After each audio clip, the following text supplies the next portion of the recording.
हाय focus, ये जो video होगा ये कंपैरेटिवली थोड़ा छोटा वीडियो होगा। जिस तरीके से हम हमारे बड़े कंपनी एनालिसिस वाले वीडियो रखते हैं उस टाइप का ये वीडियो नहीं है। हम बेसिकली इस वीडियो के अंदर बात करेंगे कि यार हम पी को अगर साइड में रख के कोई और वैल्यूएशन मेट्रिक यूज़ कर सकते हैं जो कि हम मैक्सिमम कंपनी पे अप्लाई कर सकते हैं, तो वो कौन सा मेट्रिक है। और ये जो वैल्यूएशन मेट्रिक है मुझे कंपैरेटिवली पी से बेटर लगता है। अब पी के अगर अगर हम देखोगे पी को अगर हम देखें तो यार पी रेशियो के अंदर बहुत ज़्यादा दिक्कतें होती है। अब चीज़ क्या है, अगर हम कोई भी एग्जांपल ले ले, जैसे कि जोमेटो जैसी कंपनी का एग्जांपल ले, तो पहली चीज़ इनका जो पी है वो एकदम बहुत ज़्यादा होता है अगर आप कंपेयर करोगे तो।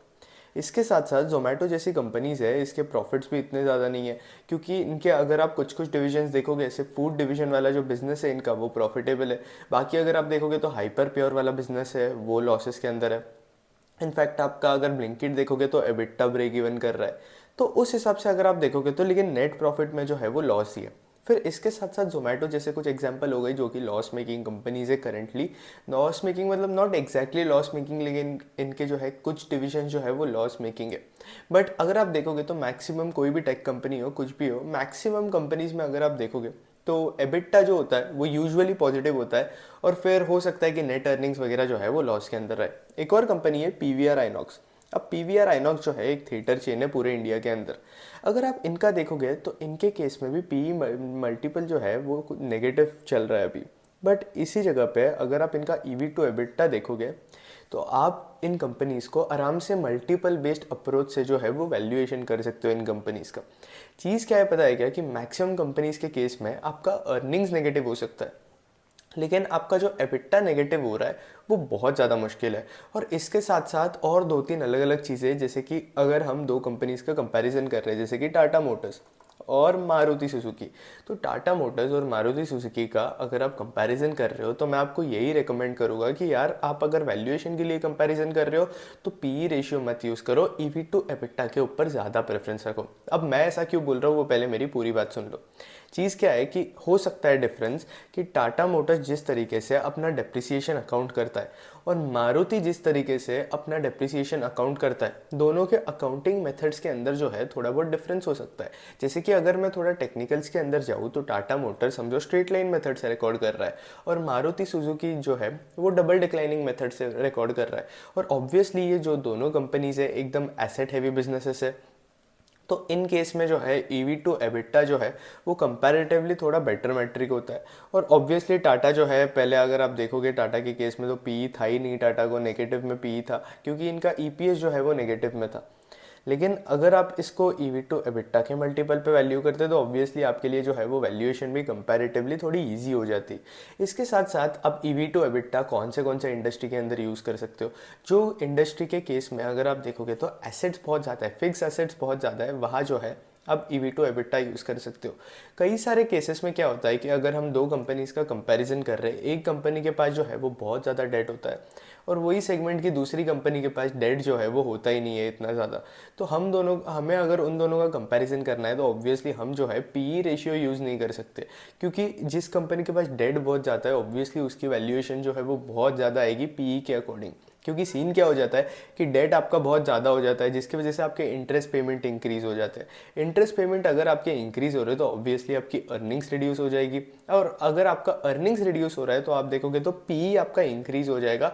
तो उस हिसाब से आपकी वैल्यूएशन, ये डेट वाली जो कंपनी है, हैवी डेट वाली कंपनी, उसको मैक्सिमम आप केस में ज़्यादा वैल्यूएशन देने लगते हो। तो ये भी कुछ चीज़ होता है। अगर आप देखोगे तो फार्मा, अगर आप सीडीएमओ कंपनीज़ को देखोगे तो सीडीएमओ की कंपनीज़ की जो भी वैल्यूएशन है वो बहुत ज़्यादा हाई है। अगर आप देखोगे तो 124 के आसपास है।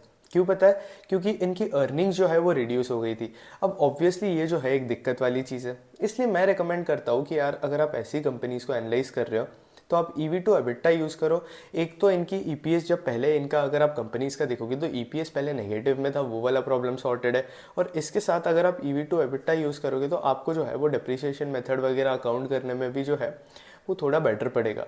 अगर आप देखोगे एक और चीज़ है कि यार कोई कंपनी जो है इन्वेस्टमेंट्स वगैरह कर रही है या फिर उन्होंने अभी नई नई सब्सिडरी ऐड की है, तो उन केस में भी इंटरेस्ट पेमेंट्स वगैरह ऐड हो जाते हैं, डेप्रिसिएशन वगैरह ऐड हो जाता है। तो उसका पूरा अकाउंट पूरा निकालने के लिए, similar apples to apples comparison करने के लिए हम जो है ईवी टू एबिटा यूज़ कर सकते हैं। इसके साथ हॉस्पिटल कंपनीज़ के केस में बात करूँ तो मैं रेकमेंड करूँगा कि यार आप EV टू एबिटा यूज़ करो एज़ कम्पेयर टू पी। अगर आप पी देखोगे मैक्स का तो 107 के आसपास है, लेकिन अगर आप इसे अपने एबिटा के हिसाब से वैल्यू करोगे मैक्स को तो इसका वैल्यूएशन कुछ 64 के आसपास है। अब मैं क्यों रेकमेंड कर रहा हूँ इन कंपनीज़ को EV टू एबिटा के मल्टीपल पे यूज़ करो? चीज़ क्या है, फ़ायदा क्या है पता है क्या EV टू एबिटा यूज़ करने का? कि एक तो ये आपकी पूरी कंपनी की वैल्यूएशन ले लेता है, आपके कंपनी के अंदर जो भी डेट वगैरह है उसे भी अकाउंट कर लेता है, प्रेफरेंस शेयर वगैरह होते हैं वो भी अकाउंट कर लेता है। इसके साथ साथ अगर आप देखोगे तो हॉस्पिटल कंपनीज जो है कंटिन्यूसली केपेक्स कर रही है, बीट आपका यथार्थ हॉस्पिटल्स हो गया, अपोलो हॉस्पिटल्स हो गया, फोर्टिस हो गया, मैक्स हो गया, तो ये लोग कंटिन्यूसली केपेक्स कर रहे हैं और सबके केपेक्स जो है वो अलग अलग स्केल पे चल रहे हैं। तो ऑब्वियसली इनका जो डेप्रिसिएशन है वो बहुत अलग अलग पेस पे रिकॉर्ड होगा, जिसकी वजह से इनके मार्जिन जो है वो बहुत ज़्यादा फ्लक्चुएट हो गए। इसलिए मैं रेकमेंड करूंगा कि अगर आप हॉस्पिटल कंपनीज को एनालाइज कर रहे हो जो कि करंटली अभी बहुत ज़्यादा केपेक्स कर रही है, तो उनके केस में आप क्या करो, EV to EBITDA multiple use करो और उन्हें जो है अपने एबिटा मार्जिन के हिसाब से अकाउंट करो। अब EV टू एबिटा मल्टीपल अगर आप यूज़ कर रहे हो तो ऐसा ही नहीं है कि यार बॉस आपकी सिर्फ चांदी आप PE रेशियो यूज़ करना ही छोड़ दोगे, क्योंकि कई सारे केस में ऐसा भी होता है कि अगर आप समझ लो कि किसी कंपनी के पास बहुत ज़्यादा डेट है और उसके अगर आप नेट प्रॉफिट देखोगे तो नेट प्रॉफिट जो है इंटरेस्ट पेमेंट की वजह से नेगेटिव हो रहा है, EPS जो है हाई इंटरेस्ट पेमेंट की वजह से नेगेटिव हो रहा है, तब तो ये कंपनी के लिए एक दिक्कत वाला ही बात है। अगर कंपनी जो है अपना टॉप लाइन नहीं ग्रो कर रहा है, बॉटम लाइन की तो बात ही छोड़ दो, टॉप लाइन की अगर कंपनी की ग्रोथ नहीं आ रही है तो ऑब्वियसली हम एक्सपेक्ट करेंगे ना कि बॉटम लाइन भी ग्रो नहीं करेगी, और ऑब्वियसली आपके इंटरेस्ट पेमेंट इतने ज़्यादा इंक्रीज हो चुके हैं तब तो ये दिक्कत वाला बात दे देगा आपकी कंपनी को। तो EV टू एबिटा जो है आपको उस टाइप की कंपनीज का जो है प्रॉपर आइडिया नहीं देता है। इसके साथ साथ अगर आप देखोगे तो ये अपने अंदर जो है वो डेट को भी अकाउंट कर लेता है। अगर आप देखोगे डेट को अकाउंट करना जो है एक पॉजिटिव बात है, आपका एप्पल टू एप्पल कंपैरिजन हो जाएगा।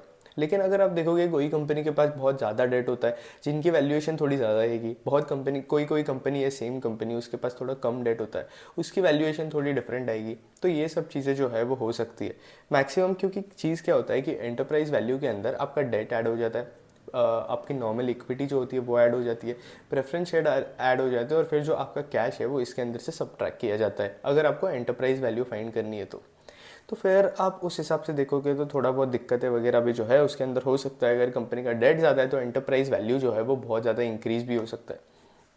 बट स्टिल अगर आप देखते हो मैक्सिमम कंपनीज़ को अगर आप एनालाइज करते हो, बीट आपका अगर आप रिलायंस को भी एनालाइज कर रहे हो, तो मैं सजेस्ट करूँगा कि यार आप EV टू एबिटा यूज़ करो, PE रेशियो मत यूज़ करो, क्योंकि EV टू एबिटा में आपकी वैल्यूएशन बड़ी सिंपल हो जाएगी। PE के केस में क्या होता है कि आप PE के केस में सोचोगे भी, लेकिन अगर आप रिलायंस का डेप्रिसिएशन देखोगे तो पिछले साल का रिलायंस का जो डेप्रिसिएशन था वो 12,800 करोड़ के आसपास का था। कई सारी कंपनीज़ की टॉप लाइन भी इतनी ज़्यादा नहीं होती है जितना इसका डेप्रिसिएशन था। तो ऑब्वियसली आप इन कंपनीज़ को अगर एनालाइज कर रहे हो तो आप EV टू एबिटा वाला यूज़ करो। अगर आपको दो पेट्रोकेमिकल कंपनीज एनालाइज करनी है तो EV टू एबिटा यूज़ करो। क्यों? केपेक्स बहुत ज़्यादा हाई है, फिक्स एसेट बहुत ज़्यादा हाई है, डेप्रिसिएशन का अलग अलग इफेक्ट हो सकता है कि इसके पास एसेट ज़्यादा है इसके पास कम है, तो थोड़ा बहुत डिफरेंस जो है हमें देखने मिल सकता है। इसके साथ साथ कोई कंपनी है जो कि अपने एसेट जो है वो दूसरी एंटिटी के अंदर मूव कर देती है। अभी अगर आप देखोगे तो रिसेंटली सारेगामा ने किया है, सारेगामा ने इनका जो कारवान वाला जो सेगमेंट है वो इन्होंने दूसरी कंपनी के अंदर मूव कर दिया है, DG ड्राइव, जिसके अंदर इन्होंने जो है मैक्सिमम अपने एसेट्स वगैरह जो है वो मूव कर दिए वो दूसरे वाले एंटिटी के अंदर। तो अब इस हिसाब से अगर आप देखोगे तो इन्हें जो है आपको EV टू एबिटा पे ही वैल्यू करना चाहिए, क्योंकि अगर आप नॉर्मली PE पे वैल्यू करोगे इसी तरह टाइप की सिमिलर कंपनी जिसके पास सिमिलर टाइप के एसेट्स है तो दिक्कतें होनी चालू हो जाएगी, क्योंकि इनके एसेट्स तो दूसरे एंटिटी के अंदर है, तो डिप्रिसिएशन वगैरह जो है ये यहाँ चार्ज नहीं करेंगे वो वहाँ चार्ज करेंगे।